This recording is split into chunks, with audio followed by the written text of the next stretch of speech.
dear God, it just keeps going off. I don't know what to do. I really hope it's recording. Yeah.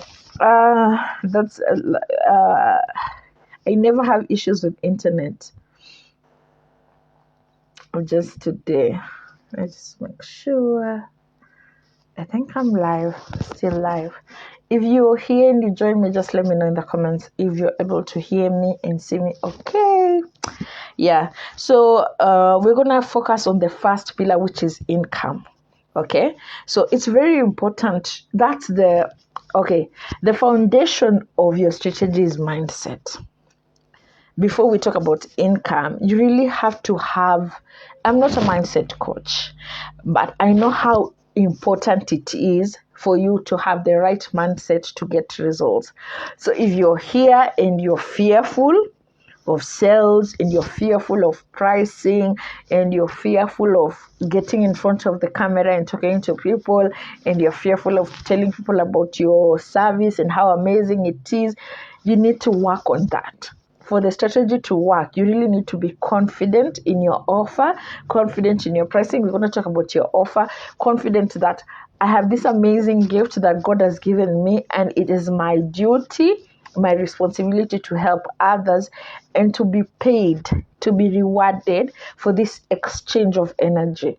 Okay, so you guys, I'm giving you valuable information and in exchange you're supposed to do the work. So it's the same if at the end of this session or during this session, if you feel like I need to work with Fanny's, then you'll have to pay me the value of which I feel I deserve.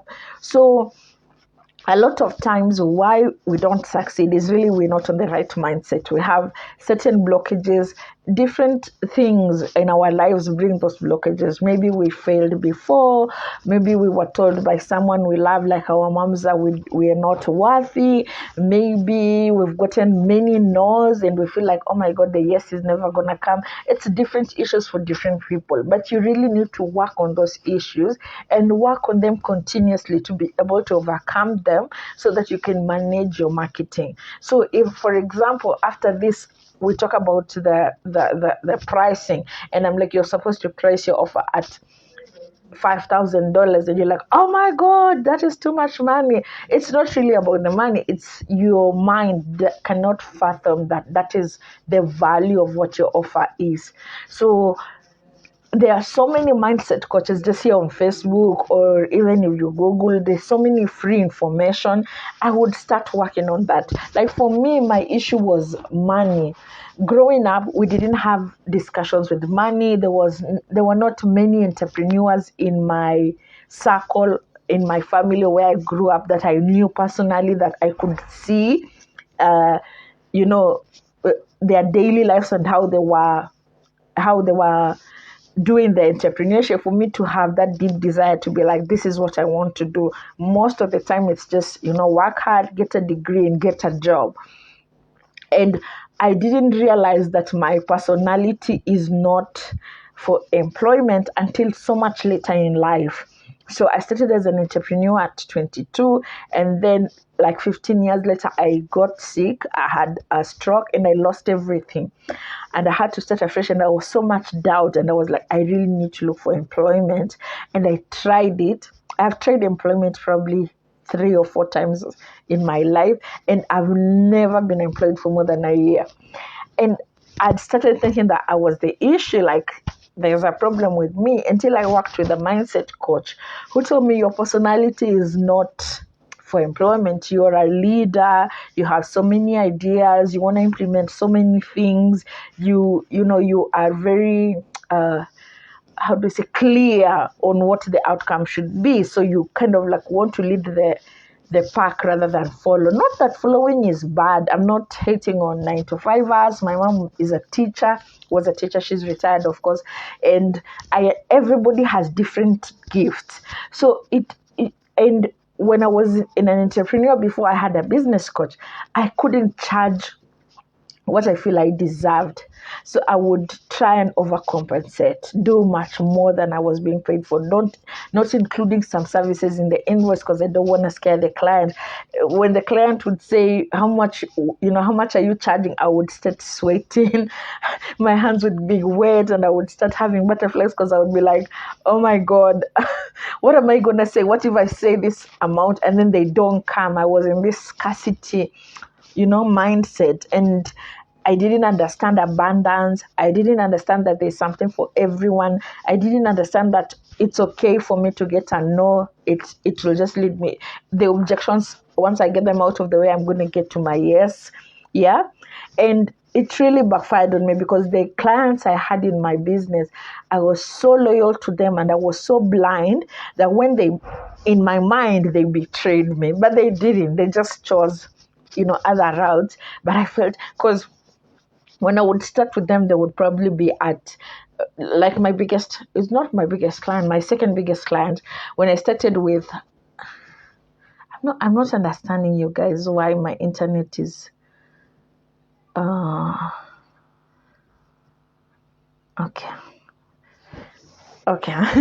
And I'm just dropping gems. I really hope it's recording. Yeah, so when we started, they were at 200K in their account, and after like four years, we are probably at 3 or 4 million, and by 10 years we were at 16 million. And they had told me, when we're starting out, they're like, we are small, we're growing together, we're growing with you, so when we reach this certain level, we will reconsider. And I was like, okay. So I did everything I could. Like, I was on call all the time. Whenever they called me, I would pick, no boundaries. I would do everything and anything. They would add on some jobs on my plate and I wouldn't invoice, things like that. So I was really taken advantage of. And then when I voiced and said, okay, when we started, this is what you said and this is where we are at, where's my increment? They didn't keep their word. And that was like shocking to me. It really put me into depression because I was like, how dare they? I felt like, but they're not my family. They're not my husband. They don't have to keep their word, we didn't have, the contract didn't say that when we reach a certain kind of level, this is going to happen. I didn't make sure I had dotted my T's and my, what do they say? Dot your T's and your, I can't remember. So basically, I've been there where you really feel like, oh my God, why is this happening to me? And it really took me a while to really understand that this is how I work. If you're not comfortable, then I can't work with you. This is who I want to work with. This is how much I want to be paid. This is what gives me joy. This is what I want to wake up and do every single day. It really took some work. So if you've done the work, good for you. If you haven't, really think about doing it. I can refer you to so many people who can help you, and obviously there's free resources and there's so many quizzes you can do to help you really get your mind in that place where you are able to market yourself very well. Because at the end of the day, if you have any doubt, that energy transfers to the client. If you don't believe in yourself, that energy transfers to the client. So you really have to know that this is it. This is who I am. This is the essence of what I bring, and I'm comfortable with it. And you either like it, and if you don't like it, we don't have to hang out. I'm gonna be with people who like it. So that is the mentality that you need to embody to be able to earn high income. Yeah. So that's so important. I can't say that enough. And you really need to work on it. It's not something that you can stop. It's something that you have to work on it for a very long time. I'm still working on mine. I'm still working on it. I'm not there yet. And it's something that is continuous, but it's so important. I can't say that enough times. I can't emphasize it even more than that. Yeah. So mindset, so important. Now, after the mindset, the next important thing is to focus. And the reason you're focusing is you don't have enough time, you don't have enough resources, meaning you're a solopreneur or you have a very small team. So you don't have enough resources to gather and do mass or do a lot of things. You focus on one thing that can bring you income effectively, quickly, meaning constant, meaning you have a tap where you can go and draw water rather than expecting, being everywhere in the ocean. So you really need to focus on a number. The number that you're focusing on is not your forever number. The strategy I'm going to give you is really to help you in the next 3 months. After 3 months, you need to go back and see what worked and what didn't. So let's say you decide your income goal is 5,000, and then after 3 months, your income every month was 10,000. Then you need to review and say, it was higher than I thought. So that means I need to change my program and give much more value, maybe change it to a group program, whatever you need to do.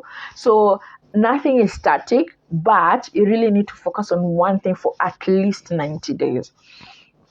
So your income goal is really that number will determine the strategy that you employ.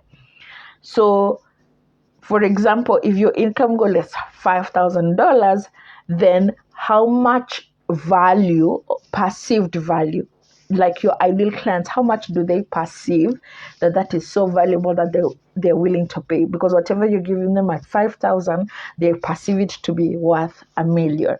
Okay, so that's very important. It's not just throwing out a number. There is really thought process behind that number. Usually I tell my clients, think of your current expenses. You're in business to make money because you have bills to pay, you have things that you need to get. So it's not a hobby, you really need to pay. It's your livelihood. So if it's just for fun, then obviously this strategy is not for you. But it's like, for me, the people I work with, this is really something to provide livelihood for themselves and their families. So you need to think about what are your current expenses, and you need to think about what are your future expenses. So in the next 3 months, what are you planning to do? For example, are you planning to take your family out for holiday? Are you planning to pay off debt? Are you planning to buy something new or extra, like a car, whatever it is? So that is what will determine how much income you really desire to get. So what are your current expenses, both professional and personal? What I mean by, I've mentioned examples of personal, professional. Probably you have team members or you have items that you need to pay for. For example, you need to pay for your internet. You need to pay for maybe apps that you use like Calendly or System.io or Kajabi, whatever you're paying for. Those are professional expenses. So what are your current expenses, both professional and personal? What are your future expenses, both professional and personal? How much will you be paying yourself? Okay, as business people, sometimes we forget to pay ourselves, or we pay ourselves last. No. How much do you want to earn for your own personal self? And of course, how much do you have to pay for tax? So those 4 things together, how much income does that look like? How much is comfortable for you? Okay, because we have different lifestyles and we're in different places, different countries, so different needs. Really check what is comfortable for you. I don't mind if the number is intimidating. That's okay. But if that's what you need, that's what you need. There is no right or wrong answer. Okay. So I'm looking at my notes just to make sure I say everybody. Yeah. So once you decide on that number, then now you can start working backwards and say, okay, I want to earn $5,000 every month for the next 3 months. How am I going to be able to do that? Yeah, it's like a destination. I want to go to this place. So what's the best route to reach there in the most, in the shortest time possible? So usually when you are starting out, you would rather work qualitatively rather than quantitatively, because you don't have a lot of resources. You also don't have a big audience. So you want to work with what you have, but make sure you are smart with it. Yeah. So if you want to earn, for example, $5,000, how does that look like? Okay, how does that look like? How does that translate? It can be anything. It can be one client paying you 5,000. Yeah. It can be two clients paying you 2,500. It can be as simple as, 20 clients paying you $25. It can be 10 clients paying you 300. So it's really up to you. Whatever you decide, when we discuss the next pillar, we're going to discuss niche, and I'm not going to talk about audience. Will be determined by the resources that you have. You use what you have. So how many friends do you have on Facebook here? How many groups are you involved with, specifically within your targeted niche? Yeah.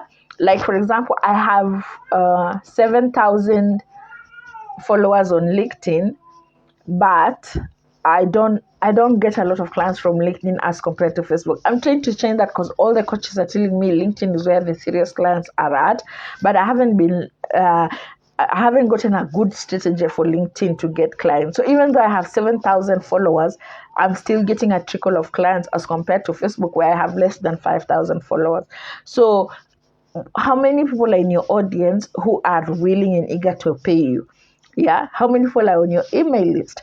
How many people are in your network? How many people are cold leads? How many people are warm leads? How many people are hot leads?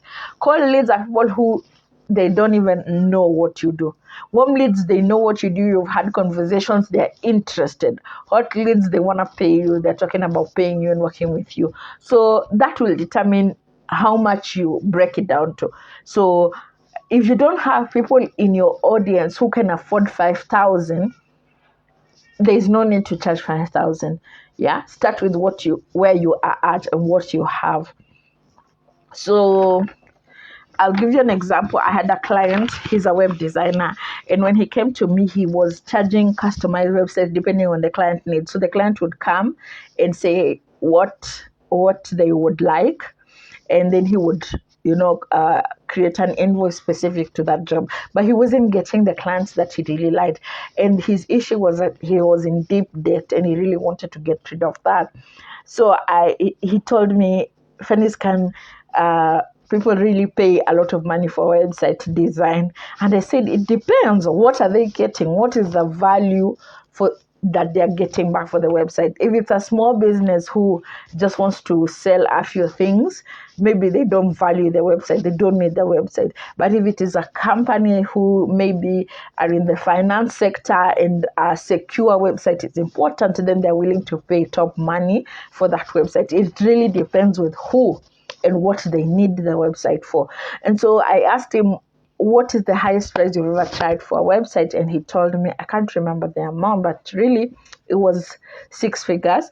And I told him, who paid you for that? And he said, an association, a professional association. And I said, why did they pay a lot of money for that? And he said, because they have a lot of members and they use the website for so many things, for membership, recruitment, retainment, continuous education, CPD points. I think you get CPD points for different things. And they have international outreaches and stuff like that. So there's a lot of moving parts, and a lot of it has to be secure because their profession is top notch, and they don't want somebody to get access of their member list or something like that without permission. So it really has to be secure. So all those things added up. When I customized it for them, it was very expensive.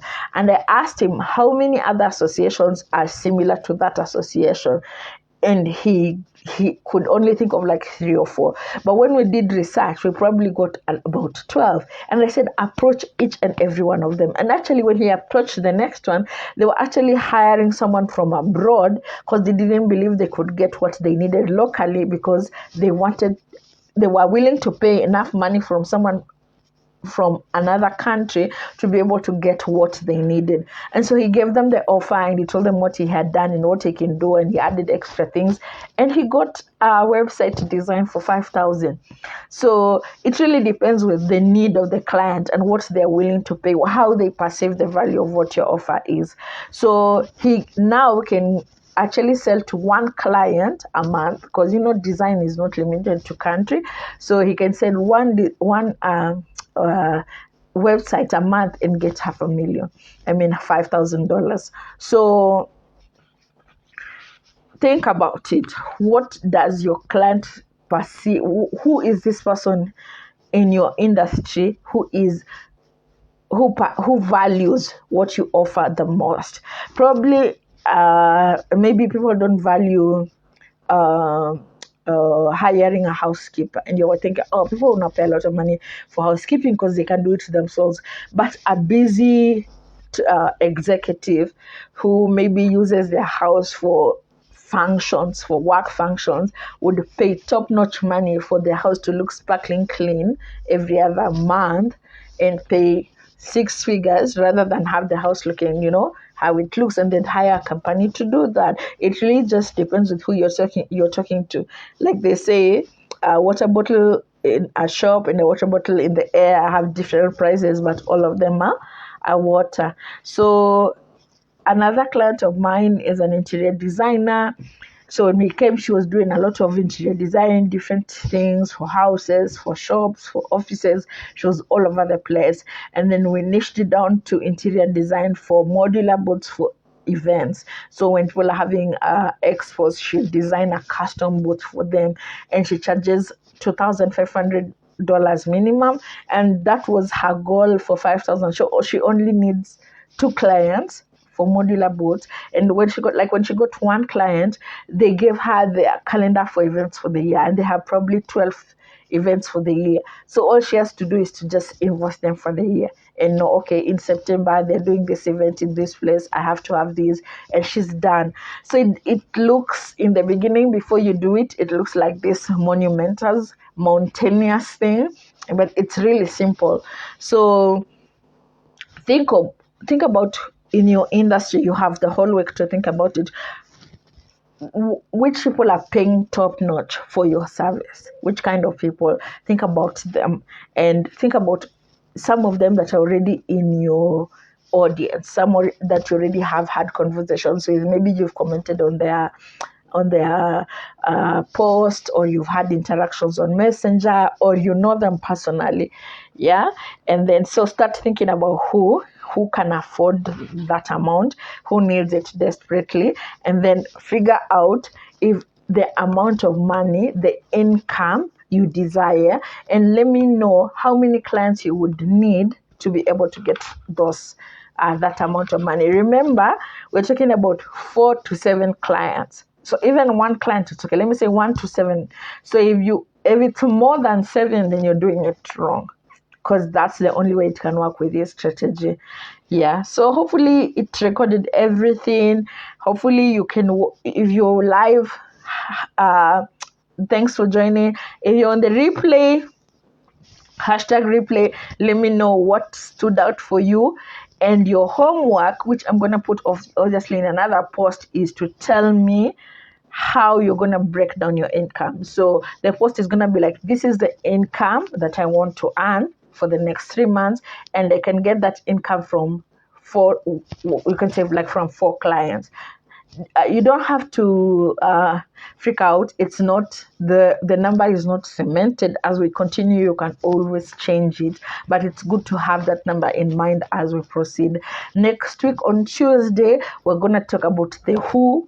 Obviously, you've started thinking about that person, so we're going to talk about your niche, how you can target that person, how you can seek that person out from the crowd, so that now you are selling specific to that person. Like that web developer is only selling to professional associations, top notch, who need certain things on their website that cost this amount of money. So he's not focusing on me, a solopreneur, any other person who is, paying lowballing.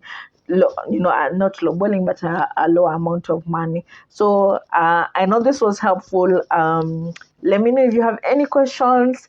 I'm here to help, happy to help you. If you know a coach or consultant who you feel is motivated, can do the work, is ready to change their income, ready to get consistent clients, will do what it takes. Please invite them to the group. The more we are, the more we can help each other, because if somebody does the work, like when we start sharing our offer, it's good to have, people to support you. So if you know someone and they're here, just let me know. We will invite them. They have to answer the questions. They have to show that commitment. So yeah, thank you so much. This has been fun. I love doing this, and I hope to see you next week on Tuesday. I'm going to do it same time, so at this particular time. So I'll see you next Tuesday. No, I will see you in the comments for the homework. If you don't do the homework for 2 weeks, I'm going to remove you from the group. That's why I wanted to be small, because I can't manage it if it was a big group. So I'm going to remove you from the group and just give space to people who really are not just joyriders, who are here to do the work. Yes, I love you. Peace out.